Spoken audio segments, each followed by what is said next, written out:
Things don't happen overnight. You have to make the emotional and the personal investment to make your dreams come true.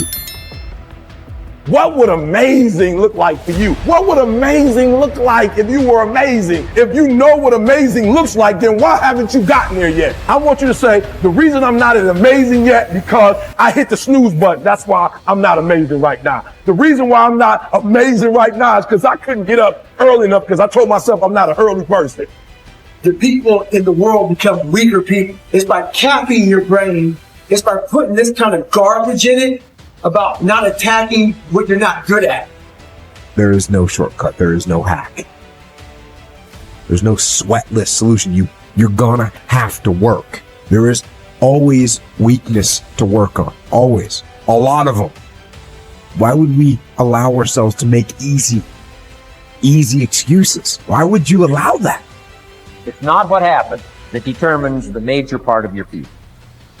Not what happens. What happens to us all. But the key is what you do about it.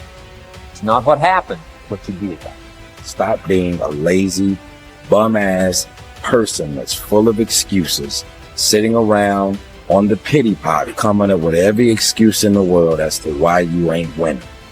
You are the reason you're not winning. Find a way and an understanding that this thing that we are dealing with right now in our lives is only temporary. It's temporary and it will not last forever. You must realize that you must grow enough tenacity within yourself to press on. Are you going to put in the work or not? Are you going to find a way to reach your goals or not? The minute you start thinking, I don't want to do this, the minute that feeling creeps in, that's the time you're having a test. The minute you feel the ache of, I'd rather do something else, I'd rather do anything else than this, that's the test. The minute you train yourself to say, this is my opportunity, is the minute you go from loser to fucking winner. And this is a skill. This is something you practice. You are amazing and you have limitless potential. So start tapping into it by not sitting on the fence. Get up, get out, and get it done, baby. Let your work get your opportunity. Let your work get your praise. Let your work open up doors. Let your work get people paying attention. Let your work get the whole world to notice. Stop thinking, stop procrastinating, and you gotta work. So you gotta make sure that you constantly are rewriting your book. You have to constantly rewrite your book every day of your life. You know, and these aren't just words I say. This is how I have to live. Like, these are conversations I have with myself. And I say it everywhere I go. The most important conversation when you have with yourself. Yes. You live with it every single day. But most of our conversations are not the right ones. They're not the ones that are going to push us to the place we need to go. They're the ones that are going to keep us sitting in that toxic environment that you've helped create and everybody else helped create. And you just live in it. You live in that muck. And that conversation just plays in your head. That becomes you. So my first conversation when I was absolutely nobody. And that's one thing we have to say. We live in a world now that's so kind. We find the kind way around everything. Like, if you don't look good, I have to find a kind way of saying, I don't like your shirt. Right. That's not the approach. The approach you have to take, at least I took. You take whatever approach you want. The conversation had to be a real, honest conversation. In the accountability mirror, guess what? I was fat. Don't find a kind word to say that, you know what? I've gained some weight. No, you're fat. When I couldn't read, not like, hey, you know, you've been learning this again. No, I cannot read. For fourth grade reading level, I'm struggling. And sometimes I call myself stupid. Not in a way to put myself down. So don't take it like, my God, those are so hurtful. Yeah, they're hurtful. It's honest. The conversation has to become an honest conversation of where you're at mentally. Where am I at mentally? I look like I feel like I'm not this. I'm falling behind in school. I'm lazy. My house is a mess. You have to look at what it is and call it what it is. Don't find words to make yourself feel better, because that's what. So we hang around people that make us feel better, that tell us what we want to hear, not what we need to hear. And so we stay away from those people, and we stay away from those people. Like, our internal dialogue becomes that kind, it's okay. It's not okay. So that's where it starts. It starts with that accountability of it's not okay anymore. This can no longer be okay. And calling yourself out for exactly what you are and exactly how you need to fix it. That's where it starts. Take full responsibility for your life.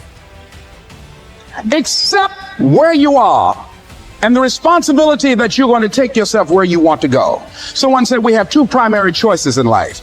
We can either accept conditions as they exist, or we can take the responsibility to change them.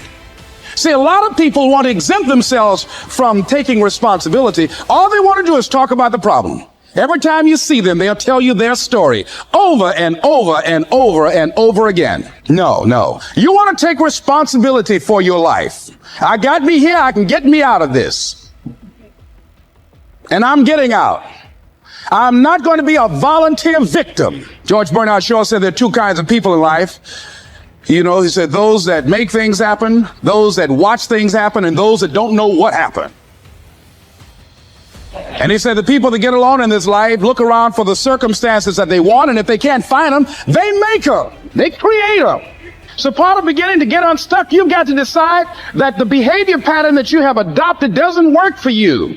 You've got to change your strategies, and changing your strategy means reinventing your life. Recreating you, and you have the power to do that. You can decide that you're going to change, that you're not going to be a wimp. You can decide that you're going to stand up to life. You can decide that I'm going to live each day as if it were my last. You have the power to make that decision. You can decide I'm going to work on myself and develop myself. I'm going to empower me. And all of these things that are happening to me right now, they're just temporary inconveniences. They're not stronger than I am. I'm in charge here. Your self-confidence is closely connected to your self-esteem and to how much you like yourself. Dr. Nathaniel Branden calls self-esteem your reputation with yourself. It is how you feel about yourself and your abilities in relation to any situation that determines how much you like yourself and consider yourself to be a valuable and worthwhile person. The more you like yourself, the better you do. The flip side of self-esteem is what psychologists call self-efficacy. Self-efficacy is a measure of how effective and competent you feel you are to perform a particular task or to achieve your goals. This is called performance-based self-esteem.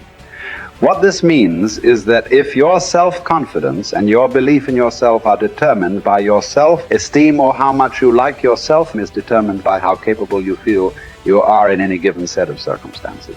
For example, if a problem comes up at work or home, and you are so familiar with it that you can solve it quickly and correctly, your self-efficacy and your self-esteem goes up. You feel more capable and confident and more willing to take on other challenges and difficulties. You feel more positive and optimistic. You feel like an excellent person. If, on the other hand, a problem or difficulty came up and you were unable to do anything to solve it, and you felt frustrated or ineffective, your self-esteem would suffer and your self-confidence would go down. You would feel negative about yourself and your abilities.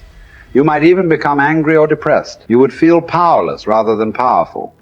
That's why they say in playing poker, the winners laugh and tell jokes while the losers say, shut up and deal. The law of cause and effect applies to everything you are today and to everything that you become. If the effect that you desire is high and unshakable, levels of self-confidence, then it is necessary that you engage in the same behaviors practiced by others who enjoy high and unshakable levels of self-confidence.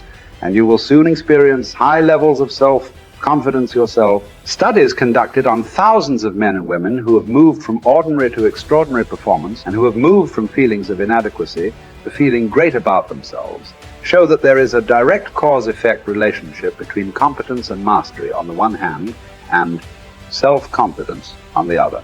To attain this wonderful, healthy feeling of optimal performance, you need clear goals, challenging standards, regular feedback, total concentration, step-by-step, step success, and a feeling that you are expanding your capabilities to a new, higher level.